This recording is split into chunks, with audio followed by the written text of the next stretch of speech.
10 the last of the tens, or is 10 the first of the teens? You know, it's...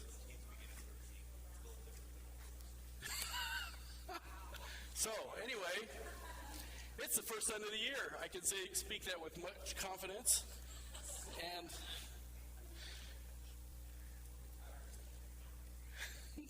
so, Happy New Year. What better way to start the new year than by going to the book whose name means beginnings, right? The book of Genesis means beginnings. And this is our 52nd message, which is also kind of fitting in our series on the book of Genesis. So it's been a couple weeks since I was up here. And the last time, which was, 3-4 weeks ago, something like that, we saw Isaac take his flocks and his herds and his cattle and his camels and his donkeys, and he headed eastward toward the Mediterranean and into the land of the Philistines. But when he got there, God warned him, do not head south into Egypt. You know, there was a famine where he was at, and he thought there's more food down that way, so he headed that away. But God said, don't go down into Egypt. And so he didn't. He obeyed God, and he planted crops, and he settled in near the city of Gerar in the land of the Philistines. And that would be eastward from where he was located at Beersheba. So, at first, like father, like son, he tried passing his wife off as his sister, but eventually the king figured it out and confronted him for his deceit. He confessed his lack of faith, and he confessed his fear of the local people there. The king said, that's crazy, we wouldn't do that.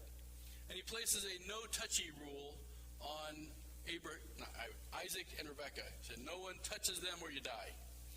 So, I also mentioned last time that in this particular chapter, chapter 26, there's no mention of the twins, Jacob and Esau. So they most likely did not follow their parents eastward into the land of the Philistines because they were adults. And we'll see more of them next chapter. But for now, they're not even mentioned here, which probably made it easier for him to pass his wife off as his sister since he didn't have his kids along with him. And tonight, we're going to continue with Isaac's relationship with the Philistines in the land of Gerar and see how God provides for him in the face of adversity. We see his response to the trials that he's going to be going through there in the land of the Philistines. So the message tonight is titled, Well, Well, Well. So first we'll go to the map.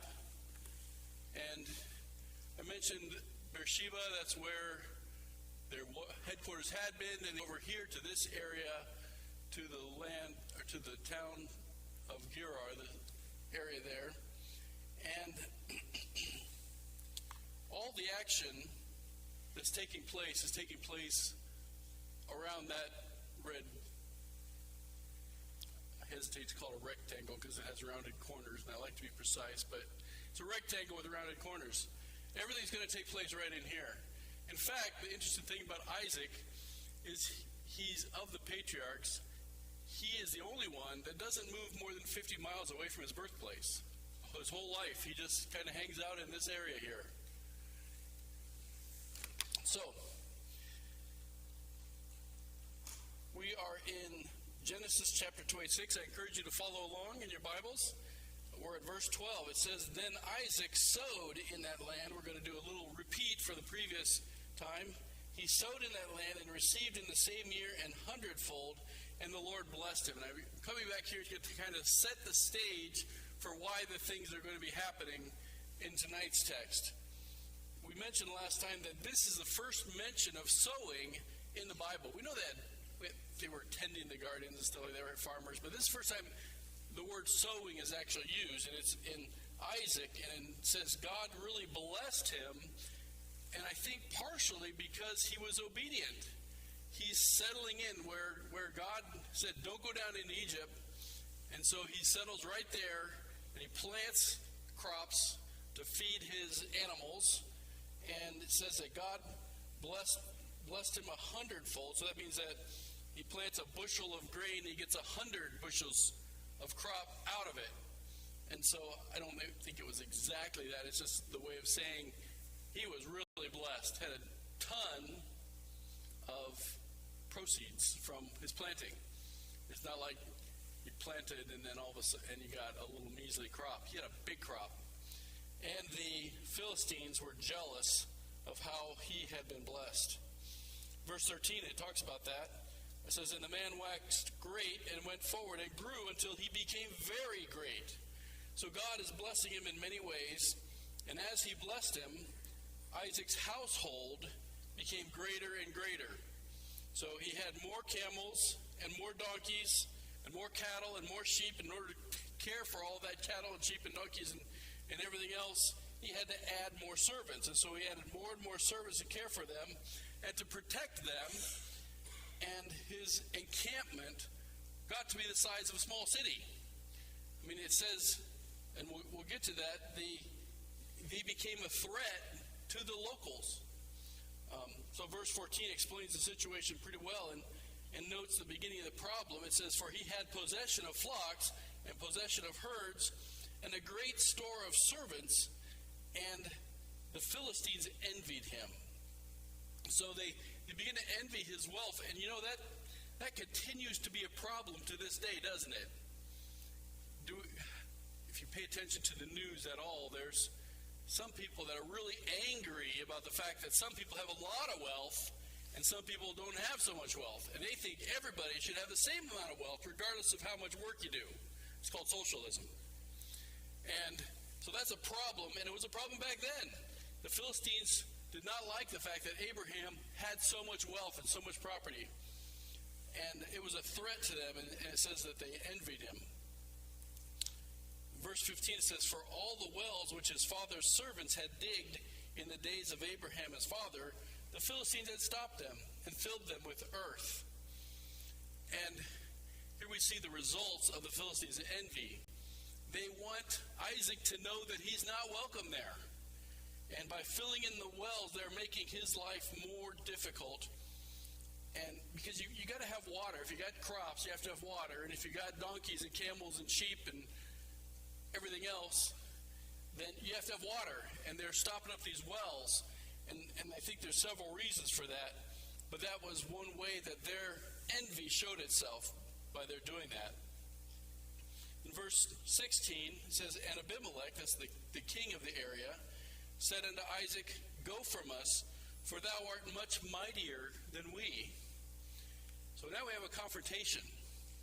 It's not enough that the herdsmen were filling the wells, but now the king comes out and he says he sees Isaac as a threat. He's watched as Isaac's encampment has grown and grown, more and more tents, more and more flocks and herds, and they're just dominating the landscape. And I wonder if Isaac truly was that great, why Isaac didn't just say, well, if I'm mightier, then why don't you move on? And I'll just stick around. But he did not do that, which gives us a glimpse into his character. And we see his response in the next verse. It says, and Isaac departed thence, and pitched his tent in the valley of Gerar, and dwelt there. So Isaac departs. He may not have been happy about it, but it doesn't say anything about his response other than the fact that he leaves. The king says leave, he leaves. And without complaining, he broke camp and headed away from the city. And it's interesting, as I was looking at this this is an ancient map called Google.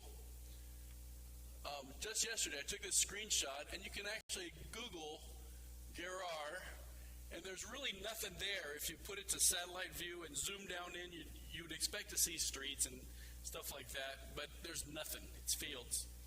Probably if you dug down in, you'd find ancient civilization, but here is Gerar, and there is Nahal Gerar, which is like the valley of Gerar. So he probably headed from near the town, on the outskirts of the town, because you got all those camels and sheep and stuff. You're not living in the town. Down into this valley here, and if we zoomed in on that, we'd see that there's a seasonal river there, according to Google. So sometimes it's flooded, and sometimes there's just water under the surface. Make sense? During the rainy season, you have a river, and when it's not the rainy season, you don't have a river. So you dig wells, and that's what they did. So if we zoomed in on that and we switched to satellite view, we'd see that there is a river that flows, at least a river valley that covers this area around here and spreads out. So we don't really know where in the valley he pitched his tent. We know that it was a little too close to the town because in verse 18 he still has conflict. So it says, "And Isaac digged again the wells of water which they had digged in the days of Abraham his father," the ones that the Philistines had filled in. "For the Philistines had stopped them after the death of Abraham, and he called their names after the names by which his father had called them. So Isaac departed the immediate area of the city, but he's still close enough that the people surrounding him are from the city and are still of the mind that he is a sojourner, and they don't want him to become a settler." And there's an important difference there. So he moved to the same area where his father had lived a long time ago, and he finds that the wells that his father's servants had dug had been filled in by the local Philistines. And I wondered, why would the Philistines do that? If it was because they were in the area, they should have just left the well so they could use the water, right? I mean, if you got a well, you're living there, you would use it. But they didn't. They filled them in. I think there's a couple reasons for that. The first is that nobody was actually living there. They didn't need those wells, and so it didn't hurt them to fill them in. And if they had been living in them, like I said, they would have just left them open and used them. So this makes sense because Isaac was leaving the inhabited area, and he was going to an uninhabited area, but he just didn't go far enough. So he chose a valley which was uninhabited. And the second reason for filling the wells is because of the agreement that the previous king had made with Abraham. Remember that? He came out and they wanted to make a peace treaty with Abraham. And Abraham said, "Well, there is this matter of the wells which your herdsmen have been stealing from us." And so Abimelech said, "I didn't do anything about it." Made a covenant at that time saying, "Okay, the wells are yours." And then they had the 7 sheep that were witness, and the king said, "What are those 7 sheep there?" He said, "They're witness." And they named that area for the 7 sheep. So as long as those wells were there, Abraham and his descendants had a claim in the land. That was really their wells because the king had given them to Abraham. And then they didn't get filled in until after Abraham died, is what it said.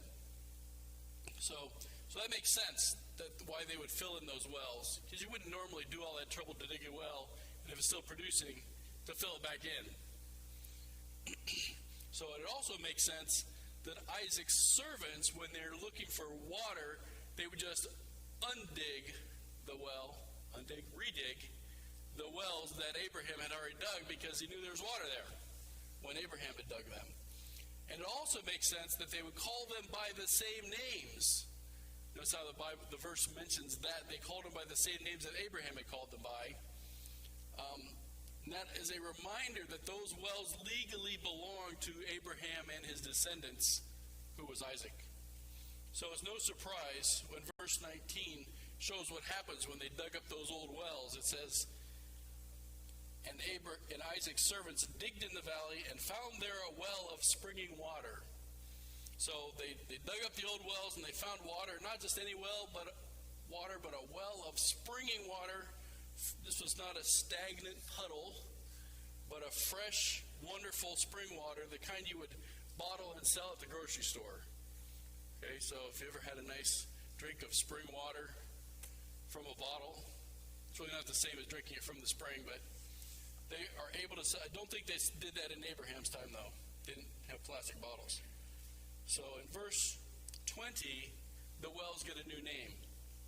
It says, and the herdmen of Gerar did strive with Isaac's herdmen, saying, the water is ours. And he called the name of the well Esek, because they strove with him. So there's a lot of things that go wrong in this verse. The first is the law of the land was that the digger of a successful well was the rightful owner. He had done something to benefit all those who lived in the area, so the water was his.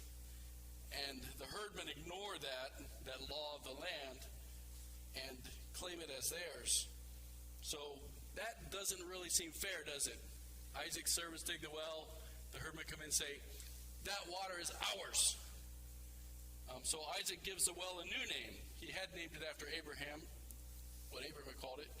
But now he names it Esek, which means strife or contention. And that seems like a very fitting name. So now we have the War of the Wells. Anybody recognize that picture? It's based on Norman Rockwell's basketball picture. And Norman Rockwell's the guy holding the sheep. He's actually holding a basketball. All right. Anyway, I love that picture. So there's more. Verse 21, they digged another well and strove for that also, and he called the name of it Sitnah. The name Sitnah means hatred. So we now have two wells in this area named strife and hatred. Sounds like an inviting place, doesn't it? How'd you like to live in hatred and strife? Maybe they should rename the valley the shadow of death. I think that's the only thing missing from this verse. In verse 22, Isaac just keeps moving on. It says, and he removed from thence and digged another well, and for that they strove not. And he called the name of it Rehoboth, and he said, for now the Lord hath made room for us, and we shall be fruitful in the land. And so with his third well, Isaac finally gets to settle down. And he names the well Rehoboth, which means room or open space. There's finally room for us. So they named the well Room. And you can actually, if you look this up on the internet, you can find that they think that they know, they have a name for this place, in current place Rehoboth, and it's a name I can't pronounce, so I didn't even bother to put it in my notes. I wanted to try. So he found finally enough room for all of his flocks and herds and servants. Apparently it's far enough away from the city that the Philistines no longer laid claim on it. And he was able to settle in there. And so we're going to stop there as far as the text and move into our application for the night. There's one thing that really sticks out to me as I look at this passage, and that is the patience of Isaac in tribulation. He was the mightiest encampment, the most powerful man in the area, and yet he was the one having to move. And he did. He was a peacemaker, 1 verses 2 through 4. And I know I used these verses last time, but as we're studying Isaac, they just keep coming up. It says, my brethren, count it all joy when you fall into diverse temptations, knowing this, that the trying of your faith worketh patience. But let patience have her perfect work, that ye may be perfect and entire, wanting nothing. In our story tonight, Isaac is the perfect picture of these verses. His forces are much stronger than the native Philistines. That's why they asked him to leave. But instead of asserting his dominance and demanding what was rightfully his, he meekly acquiesces to those demands. And he moves along. He had the power to say, no, that's my water. Let's take it to a judge. But he didn't. He meekly accepted the fact that it was not his water. He was going to have to move on. He didn't name the well hatred and strife. But in the Sermon on the Mount, Jesus taught, blessed are the meek, for they shall inherit the earth. What a fitting verse to tie to Isaac, who was the the child of the inheritance. He was inheriting the promised land. He had inherited the promised land from his father. And he was a very picture of meekness as he faces these nasty Philistine herdmen. Matthew 5:9 also says, "Blessed are the peacemakers, for they shall be called the children of God." What another wonderful, wonderful picture of Isaac, as he was the peacemaker, and he was one of the fathers of the children of God. And yet, blessed are the peacemakers, for they shall be called the children of God. And he was a peacemaker in this situation. God was blessing Isaac. But at first, he may have wondered, he'd had that wonderful bounty of crops, but then he didn't get to stick around. He had to move again, had to move a third time. He needed those wells, but God allowed them to be taken away. And finally, God allowed him the third well. So the two wells that the Philistine herdsmen took from him were two challenges that Isaac had to overcome. And he passed those tests with flying colors. He was a peacemaker. He was meek. And by moving on peacefully, he showed the grace of God in his life. He became a witness to the Philistine herdsmen. Proverbs 16:7 says, "When a man's ways please the Lord, he maketh even his enemies to be at peace with him." And we'll see that toward the end of this chapter when the Philistine king comes out to Isaac's camp to make peace. The king has sent him away. "You're too strong, you're too powerful." And then he comes to him at the end of the chapter to make peace. Isaac is a great example for us today on how to gracefully be a peacemaker and receive the blessings of God. So when we start demanding our rights, we start losing our testimony often. We need to look to Isaac and follow his example. In the War of the Wells, Isaac became a witness, and so should we. So we're going to pray, and then we're going to sing our closing song, number 475, "Deeper, Deeper." Did not intend for that to be a reference to the wells, but it fits. I would like to sing the first and the third verse. If you find it in your hymnal,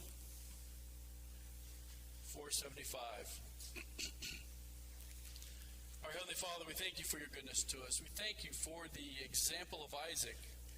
There's not a lot written about him, Lord, but what we have is so critical to how we should live in our daily lives. As we live among the world, that we should be meek, and that we should allow you to work in our life. Make us a witness as we be peacemakers in our society. We pray these things in Jesus' name. Amen. All right, if you stand, please. How many of you know this song?